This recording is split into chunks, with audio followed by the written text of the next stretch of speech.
कृष्णा हरे हरे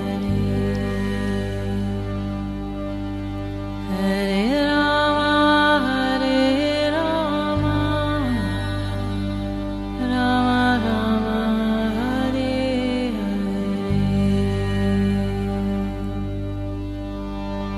नमस्कार, रेडियो मानव रचना 107.8 पर मैं हूं सरिता आपके साथ और शुरू हो चुका है कार्यक्रम आत्मदर्शन। श्रोताओं, जैसे कि आप सब जानते हैं कि इस कार्यक्रम में हम बात करते हैं प्रभु श्री कृष्ण की, उनकी लीलाओं की। बहुत सारी पुस्तकें और ग्रंथ हैं जिनमें उनकी लीलाओं का वर्णन मिलता है और उन्हीं में से है श्रीमद् भगवद गीता, जिसके बारे में आज के इस कार्यक्रम में बात हो रही है। और इस कार्यक्रम में हमेशा की तरह अपना ज्ञान हमारे साथ बांटने के लिए स्टूडियो में मौजूद हैं रागलेखा दासी जी, चरणाश्रित युगाचार्य श्रीमद् भक्ति वेदांत नारायण गोस्वामी जी के शिष्या। रागलेखा दासी जी, आपका स्वागत है हमारे स्टूडियो में। हरे कृष्ण। श्रोताओं, हम बात कर रहे थे श्रीमद् भगवद गीता के 7वें अध्याय के बारे में, जो भक्ति योग पर आधारित है। पहले 6 अध्यायों का वर्णन हमने जाना, जिसमें कर्म योग की बात की गई, और अगले 6 अध्याय जो हैं वो भक्ति योग पे हैं। और इसके श्लोकों का वर्णन हम जान रहे थे रागलेखा दासी जी से। 9 श्लोक तक हम इसकी व्याख्या जान चुके थे और जान रहे थे विभूतियों के बारे में। तो ये विभूतियां क्या थी, ये हमने जाना कि भगवान जो है सब में है। हम जानते हैं पत्ता पत्ता बूटा बूटा, हर एक पृथ्वी पर जो भी चीज है वो उस प्रभु की वजह से है। तो इन विभूतियों का वर्णन हम कर रहे थे और आगे भी कुछ और विभूतियां हैं जिनके बारे में हमें रागलेखा दासी जी बताएंगी। तो चलते हैं इसके 10वें श्लोक की तरफ और जानते हैं इनसे। जी, 10वें श्लोक में कह रहे हैं, हे पार्थ, भगवान कह रहे हैं, हे पार्थ, तुम मुझे सभी भूतों का कार्य नित्य कारण जानो। मैं बुद्धिमानों की बुद्धि हूँ, तेजस्वियों का तेज हूँ। बीज का तात्पर्य है अविकृत कारण, जिसे प्रधान कहते हैं। सनातन का अर्थ है नित्य। बुद्धिमानों की सार उसकी बुद्धि होती है, वह भी मैं ही हूँ। फिर 11वें श्लोक में कह रहा है कि हे भरत कुल श्रेष्ठ, मैं बलवानों का आसक्ति रहित और आकांक्षा रहित बल हूँ। तो मतलब बलवान का जो बल है वो मैं ही हूँ। और सब भूतों में संतान उत्पत्ति मात्र के उपयोगी धर्म संगत काम हूँ। तो इसलिए बोल रहे हैं कि जो मैं काम भी हूँ और मैं बल भी हूँ सभी का। फिर 12वें श्लोक में कह रहे हैं कि जो भी सात्विक भाव समूह है और जो भी राजसिक और तामसिक भाव समूह है, वे समस्त मेरी प्रकृति के गुण कार्य हैं। मतलब जो सत रज तम गुण है वो सब मेरी ही प्रकृति के द्वारा रचित है। मैं इन सब गुणों का स्वाधीन हूँ, किंतु वे समस्त मेरी शक्ति के अधीन है। तो माया के अधीन है ये सारे, तो इसीलिए होता है। तो समस्त वस्तुएं मेरे अधीन है और मेरी विभूति है। शम दम आदि देवता आदि सात्विक भाव है। हर्ष दर्प आदि असुर आदि राजसिक, अशोक मोह आदि राक्षसिक तामसिक भाव है। वे मुझसे ही हैं, क्योंकि वो मेरी प्रकृति के गुण कार्य कहलाते हैं। अतः मैं उन सब में गुण कार्य में विद्यमान नहीं हूँ। अर्थात मैं जीवों की भांति उनके अधीन नहीं हूँ, किंतु वे मेरे अधीन होकर ही विद्यमान हैं। तो भगवान तो स्वतंत्र है, विराट है, और जीव सब उनके अधीन हैं। जी जी। फिर श्लोक नंबर 13 में बोल रहे हैं कि माया के 3 गुणों से मोहित समस्त संसार और माया से पार होने का उपाय। तो जो पहले कहे गए त्रिविध गुणमय भाव है, वो सारे संपूर्ण जगत उससे मोहित है। और अतः लोग त्रिगुणातीत और अविनाशी मुझको नहीं जान पाते हैं। तो सारा जगत उसी से मोहित रहता है, सत रज तम के लपेट में है। तो वो मुझको नहीं जान पाते हैं कि मैं कौन हूँ। मैं क्योंकि मैं तीनों गुणों से अतीत हूँ, ऊपर हूँ मैं। जी जी। और मैं अविनाशी हूँ। तो यदि अर्जुन कहे कि आप परमेश्वर को लोग क्यों नहीं जानते हैं, तो इसके उत्तर में भगवान कहते हैं, शम दम हर्ष शोक राग द्वेष आदि उनमें भाव समूह के द्वारा स्वभाववश वशीभूत जगत के जीव समूह मोहित हैं। वे जो निर्गुण हैं, मैं जो निर्गुण हूँ, और गुणों से निर्विकार मुझको नहीं जान पाते हैं। 14वां श्लोक कह रहा है कि देवी हेषा गुणमयी मम माया दुरत्या मामेव ये प्रपदन्ते माया में तम तरन्ति ते। हे अर्जुन, ये जीव मोहिनी और 3 गुणों वाली मेरी बहिरंगा शक्ति है, इसको पार पाना कठिन है। परंतु जो लोग मेरा आश्रय ग्रहण करते हैं वे इस माया को पार पा जाते। तो इसलिए वैसे ये जो शक्ति है, इसको पार पाना, त्रिगुणमयी जो शक्ति है माया देवी, इसको पार पाना अधिक बहुत कठिन है। तो इस माया को देवी कहते हैं, क्योंकि वो विषयों के आनंद के कारण क्रीड़ा मग्न रहते हैं। जो देव, वो देव होता है, तो ये देवी है, सब जीवों को मोह में डालने वाली है। ये माया गुणमयी है। गुण का एक अर्थ रस्सी होता है, यहाँ इसने 3 गुणों अर्थात 3 रस्सी वाला महापाश स्वरूप बताया गया है। तो मुझ परमेश्वर की इस बहिरंगा शक्ति को पार करना अत्यंत कठिन है। कोई इन रस्सियों को काटने में, तो उन्होंने 3 रस्सियों से माया देवी हमें बांध देती है, सत, रज और तम। एक सोने की जंजीर है, एक चांदी की है और एक लोहे की है। तो इसलिए तीनों से हमें बांध देती है। कोई इन रस्सियों को काटने में अर्थात इनसे बंधन मुक्त होने में समर्थ नहीं है। तो कोई कहता है ना कैदी जैसे बंधा हुआ हो तो उसको वो अपने आप अपनी रस्सियां नहीं काट सकता, तो ऐसे ही माया देवी जो इन रस्सियों से बांधती है, तो वो जब तक वो भगवान कहते हैं मेरी शरण में नहीं आएगा तब तक वो इससे मुक्त नहीं हो सकता। तो अर्जुन फिर प्रश्न करे कि जीवों के संसार बंधन का कारण माया ही है, अतः माया शक्ति को ही प्रसन्न कर इस जीव संसार बंधन से मुक्त हुआ जा सकता है। तो फिर ये हरि गुरु वैष्णव के चरण आश्रित होने की आवश्यकता ही क्या है कि माया देवी को प्रसन्न कर लो, वो हमारा जेल में से हमको खोल के बाहर कर देगी, रस्सियां काट देगी। तो इसके उत्तर में भगवान कह रहे हैं कि ये माया स्वतंत्र नहीं है, मेरे अधीन है, इसलिए संसार से छुटकारा देने में उसे कोई स्वतंत्रता नहीं है। तो वो जेल का कैदी को जेल खोल के ताला खोल के उसको भगा देगी, ऐसा नहीं है उसका। एकमात्र मेरे शरणागत व्यक्ति, अगर सुप्रीम कोर्ट से ऑर्डर आएंगे तभी जेल का कैदी बाहर जा सकता है। कहते हैं मैं ही, मेरे शरणागत जो व्यक्ति होता है इस तरह माया को पार कर सकता है, दूसरा नहीं। तो श्लोक नंबर 15 में कह रहे हैं कि समस्त दुखों के मूल माया से पार होने के लिए सभी भगवान की शरण में क्यों नहीं ग्रहण करते। इसके उत्तर में भगवान कह रहे हैं कि जीव चिरकाल से संचित पाप रूपी बाधा के कारण मेरी शरण में नहीं आते। तो विवेक शून्य मूर्ख, मनुष्यों में नीच, माया के द्वारा विलुप्त ज्ञान वाले, असुर भाव युक्त व्यक्ति ये 4 प्रकार के दुष्कृत जन मेरा आश्रय ग्रहण नहीं करते हैं। तो इसलिए अब बता रहे हैं इस वाले श्लोक में कि कैसे लोग भगवान का शरण ग्रहण नहीं करते हैं। तो यदि अर्जुन कहे कि पंडितगण भी आपका आश्रय में क्यों नहीं ग्रहण करते हैं, तो इसके उत्तर में भगवान कहते हैं कि जो वास्तविक पंडित है वे मेरे ही शरणागत होते हैं, परंतु स्वयं को ही पंडित मानने वाले मेरे शरणागत नहीं होते। दुष्कृतन अर्थात इनमें दुष्ट पुण्य कर्म करने वाले तथा पंडित भी हैं, तथापि वे कुपंडित हैं और वे 4 प्रकार के होते हैं।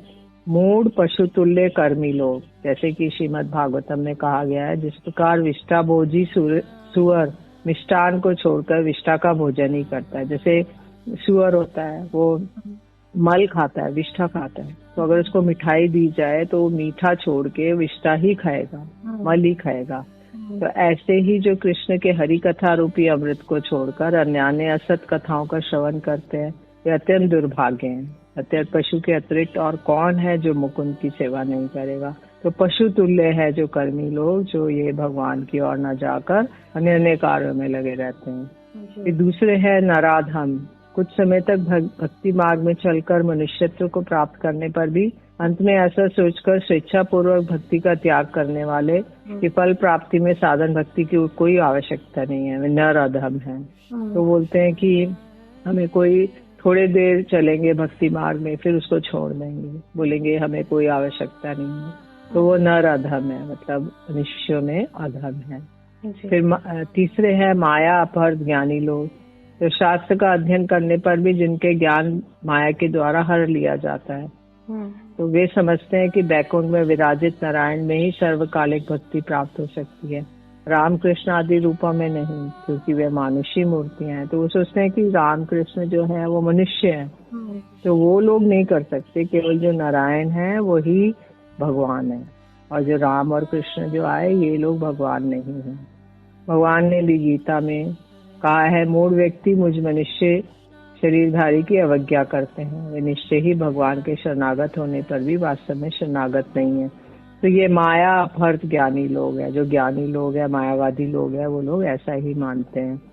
फिर चौथे है असुर भावाश्रित, जो जरासंध आदि असुर भगवान के विग्रह को लक्ष्य कर बाणों से उसे विद्ध करते हैं। इस प्रकार अशुद्ध भावाश्रित लोग बैकुंठ स्थित भगवान के विग्रह को भी इस जगत में मूर्त रूप से दृष्टिगोचर होने पर कुतर्क के द्वारा खंडन नहीं करते, वे भगवान के शरणागत नहीं होते। तो जरासंध ने 18 बार आक्रमण किया मथुरा पर, और वो भगवान को बाणों के द्वारा उसने विद्ध कर दिया, तो वो असुर के भाव है, तो वो पहचान नहीं पाया कि ये मतलब साधारण मनुष्य है कि भगवान है। इसलिए असुर भावापन जो लोग होते हैं वो लोग ऐसा कर सकते हैं। जी, बहुत ही सुंदर वर्णन चल रहा है। 7वां अध्याय जान रहे हैं हम श्रीमद् भगवत गीता का, और विभूतियों का तो वर्णन किया ही, साथ ही किस तरह से माया देवी से पार पाना है वो सिर्फ प्रभु की शरण में जाकर ही संभव हो पाता है। तो यही हमने समझना है, जानना है इस ज्ञान से। आगे और भी बहुत कुछ जानेंगे रागलिका दासी जी से, लेकिन एक छोटे से ब्रेक के बाद सुनते हैं एक प्यारे से भजन, फिर लौट कर आते हैं।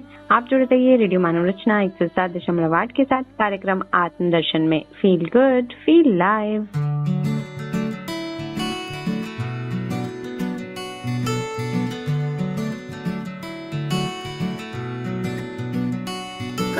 कर दो बेड़ा पार राधे अलबेली सरकार, कर दो बेड़ा पार राधे अलबेली सरकार, राधे अलबेली सरकार, राधे अलबेली सरकार, कर दो।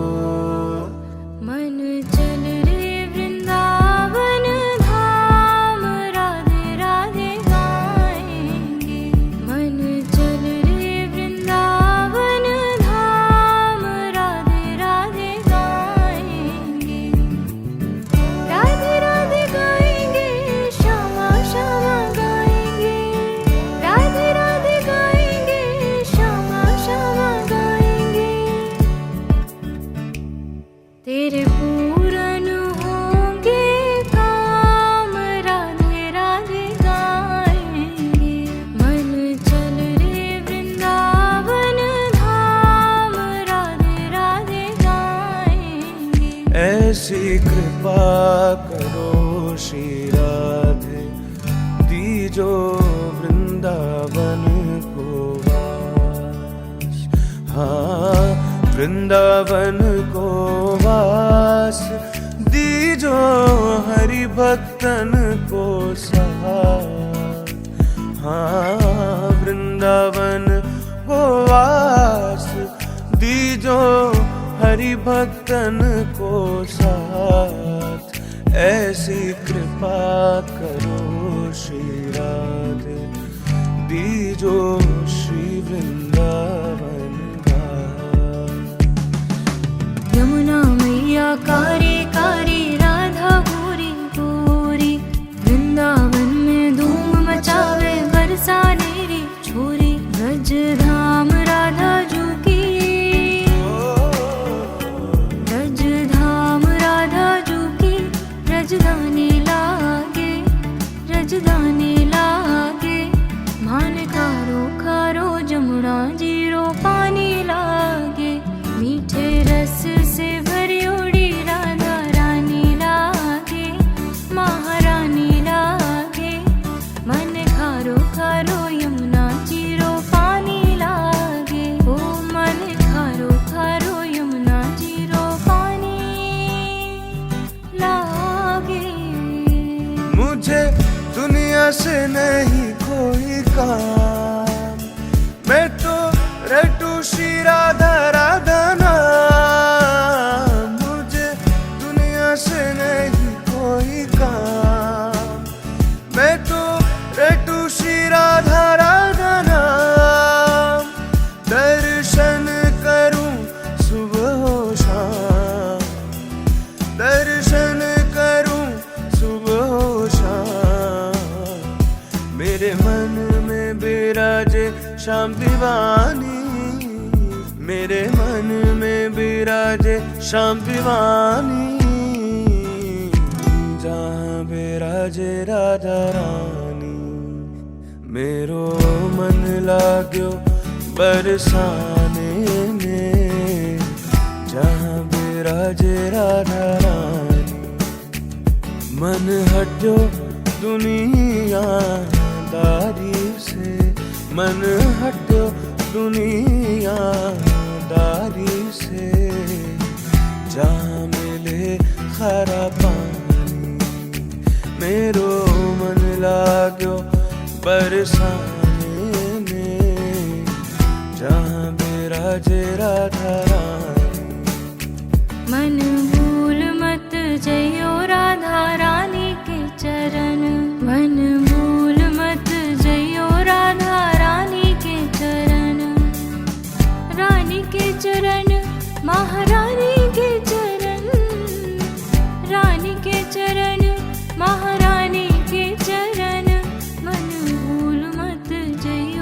मन भूल मत जइयो राधा रानी के चरण। बैठी रहूं कुंजन के कोने, बैठी रहूं कुंजन के कोने, शाम राधिका गाऊं, शाम राधिका गाऊं, किशोरी तोरे चरणन की रज पाऊं, श्यामा जो तोरे चरणन की रज पाऊं। मैं तो राधा श्री राधा सदा ही रटूं, कभी द्वारे से स्वामिनी के ना हटूं। मेरे मन की व्यथा सब हर लो स्वामिनी श्री राधे। एक नजर कृपा की कर दो स्वामिनी श्री राधे। एक नजर कृपा की कर दो लाडली श्री राधे। ये नाम नहीं भैया, ये स्वयं किशोरी है, इसमें कोई भेद नहीं। हरिदासी तो पगली है, तुम मानो ना मानो, कहते सब वेद यही। आंख मूंद के देख, आंख मूंद के देख, छुएगा तुझको मुरली वाला है। राधा राधा नाम, राधा राधा नाम हमको प्राणों से प्यारा है। राधा राधा नाम, राधे राधे बोलिए, वृंदावन में डोलिए। राधे राधे बोलिए, बरसाना में डोलिए। राधे राधे बोलिए, वृंदावन में डोलिए। राधे राधे बोलिए, बरसाना में डोलिए। राधे राधे बोलिए, वृंदावन में डोलिए। राधे राधे बोलिए, बरसाना में डोलिए। राधे राधे राधे राधे श्री राधे राधे राधे राधे श्री राधे राधे राधे राधे राधे जय राधे राधे राधे श्री राधे। जय राधे राधे राधे श्री राधे। वृंदावन के वृक्ष को मरम ना जाने कोई, डान डान और पात पात पे राधे राधे हो। वृंदावन को वास भलो जहाँ, नित्य बहे यमुना पटरानी। जो जन नाई के ध्यान धरे, बैकुंठ मिले तिनको रजधानी। चारों वेद बखान करे और संत मुनि जिनके मन मानी। यमुना यमदूतन तारत है, भव तारत है श्री राधिका रानी। जय राधे राधे राधे श्री राधे। जय राधे राधे राधे श्री राधे। जय जय श्री राधे। जय जय श्री राधे। जय जय श्री राधे। हरे कृष्णा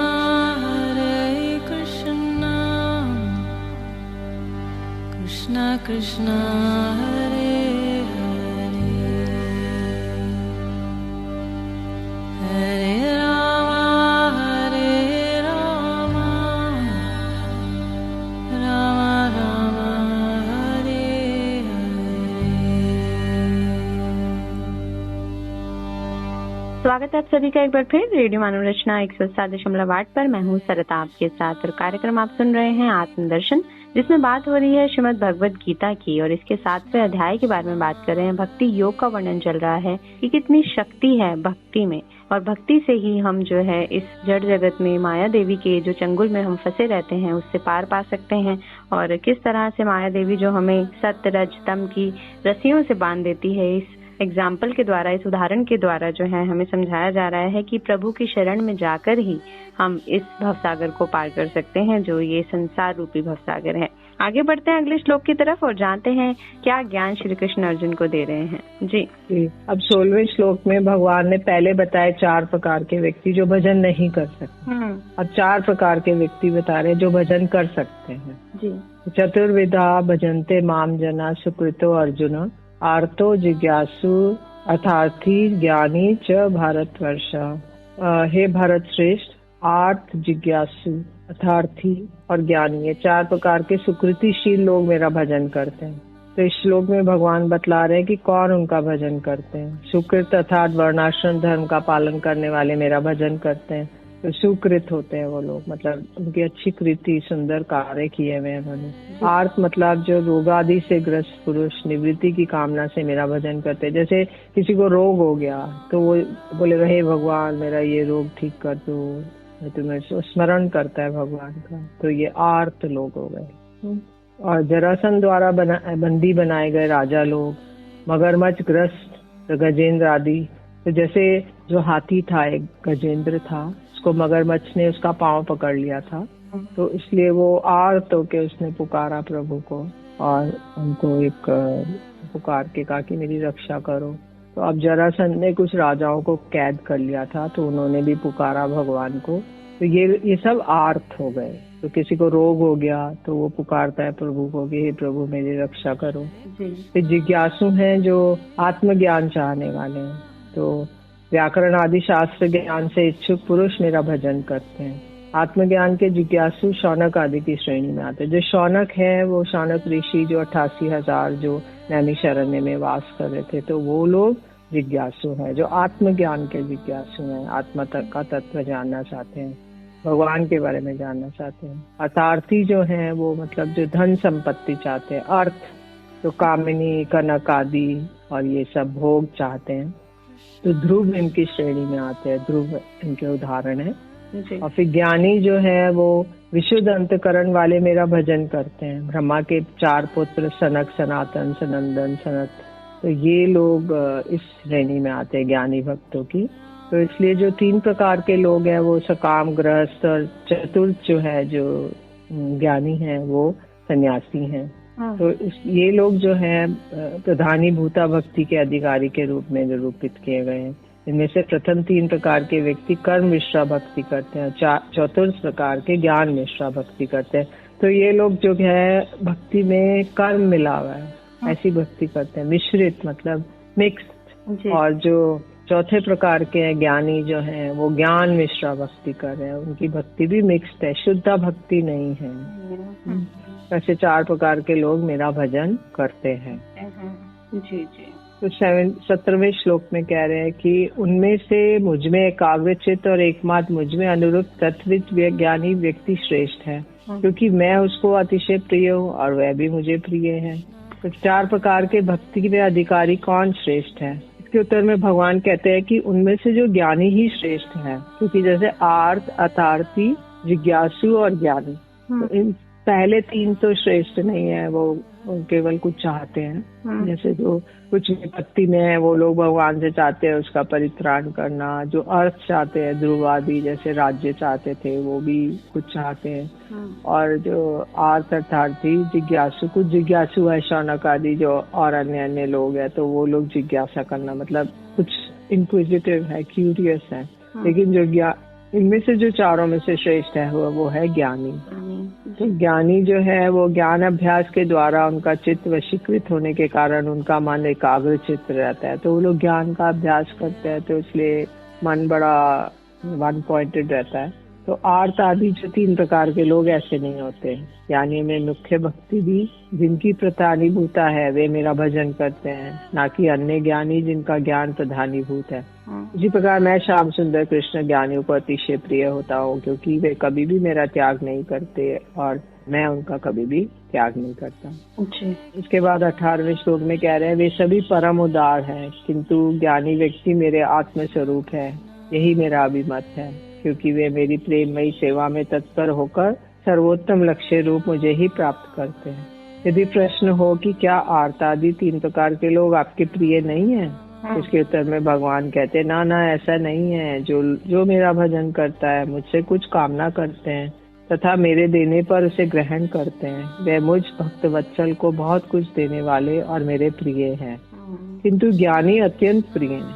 तो एक होता है ना, माता पिता के बहुत सी संतानें 10, लेकिन कुछ बहुत ज्यादा आज्ञाकारी होते हैं तो उनके कहने पे चलते हैं, तो वो अत्यंत प्रिय होते हैं, बाकी सब सामान्य है। तो क्योंकि वह मेरा भजन कर मुझसे स्वर्ग मोक्ष आदि कुछ भी आकांक्षा नहीं करते, मुझसे कुछ चाहते नहीं है, यहाँ तक कि जो ये भ्रम निर्माण आदि है वो भी नहीं ग्रहण करते, इसलिए मैं उनके अधीन रहता हूँ। वे मेरी आत्मा ही है, ऐसा मेरा मत है। इस प्रकार निष्काम प्रधानीभूत भक्तिमान ज्ञानी को जो भक्तवत्सल भगवान को अपनी आत्मा मानता है, किंतु अनन्य अर्थात केवल भक्तिमान पुरुष मेरी आत्मा से भी अधिक प्रिय है। जो अनन्य भक्ति करते हैं, जो भक्ति का आश्रय लेते हैं, तो वैसे वाले व्यक्ति भगवान को अत्यंत प्रिय है। लेकिन जो अन्य और जब सब करते हैं तो वो लोग इतने प्रिय नहीं हैं। भगवान कहते हैं ऐसा नहीं है कि मैं उन्हें नहीं चाहता हूँ, लेकिन ये लोग ज्यादा प्रिय हैं। फिर 19वें श्लोक में कह रहे हैं कि बहुनाम जन्मनां अन्ते ज्ञानवानम माम प्रपद्यते वासुदेव सर्वमिति स महात्मा सुदुर्लभा। समस्त वस्तु में वासुदेवमय है। इस प्रकार ज्ञान संपन्न पुरुष अनेक जन्मों के पश्चात मेरा आश्रय ग्रहण करते हैं, ऐसा महात्मा अत्यंत दुर्लभ है। तो जन्मांतर के पश्चात जो सुकृतिवान ज्ञानी होता है, उसको संयोगवश कोई शुद्ध वैष्णव का संग मिलता है, उसके द्वारा वो वसुदेव स्वरूप से अवगत होते हैं। वे सर्वत्र ही भगवान वसुदेव का दर्शन करते हैं, अर्थात समस्त वस्तु में वासुदेव का संबंध दर्शन कर श्री कृष्ण के प्रति शुद्ध भक्ति करते हैं। ऐसे महात्मा सुदुर्लभ हैं। जी, बहुत ही सुंदर वर्णन आज जाना हमने रागलेखा दास जी से। 10वें श्लोक से लेकर 19वें श्लोक तक का वर्णन किया कि किस तरह की भक्ति होनी चाहिए, माया से कैसे मुक्ति मिले, और कौन है जो प्रभु का भजन करते हैं, कौन है जो नहीं कर सकते हैं, इनका वर्णन भी जाना। और किस तरह से प्रभु को वो श्रेष्ठ भक्त होते हैं जो ज्ञानी होते हैं और प्रभु से किसी भी तरह की इच्छा नहीं रखते, बस भक्ति करते हैं। सभी उनको प्यारे हैं, अपने सभी बच्चे भगवान को प्यारे हैं, लेकिन कुछ से ज्यादा मोह है, जो हर पल उनकी भक्ति में लीन रहते हैं, जो ज्ञानी हैं, सब श्रेष्ठ हैं। तो इस तरह का भक्त वत्सल का मीनिंग, इस तरह से भक्त वत्सल्य का मतलब भी इसके अंतर्गत समझा रहे हैं श्री कृष्ण अर्जुन को। तो आगे और भी बहुत कुछ है ऐसा ज्ञान आपको देने के लिए जो श्री कृष्ण ने अर्जुन को दिया। आप इसे समझ रहे हैं या आपको ये प्रोग्राम कैसा लग रहा है, आप हमें SMS करके बता सकते हैं 8010781078 पर। और श्रोताओं, आज के लिए इस कार्यक्रम में बस इतना ही। अगले एपिसोड में और भी बहुत कुछ जानेंगे 7वें अध्याय के बारे में, लेकिन आज के लिए बस इतना ही। रागलेखा दासी जी, आपका बहुत बहुत धन्यवाद हमारे स्टूडियो में आने के लिए। हरे कृष्ण। तो श्रोताओं, अभी के लिए हमें दीजिए इजाजत और सुनते रहिए रेडियो मानव रचना 107.8 पर आने वाले अन्य कार्यक्रमों को भी। Feel good, feel live.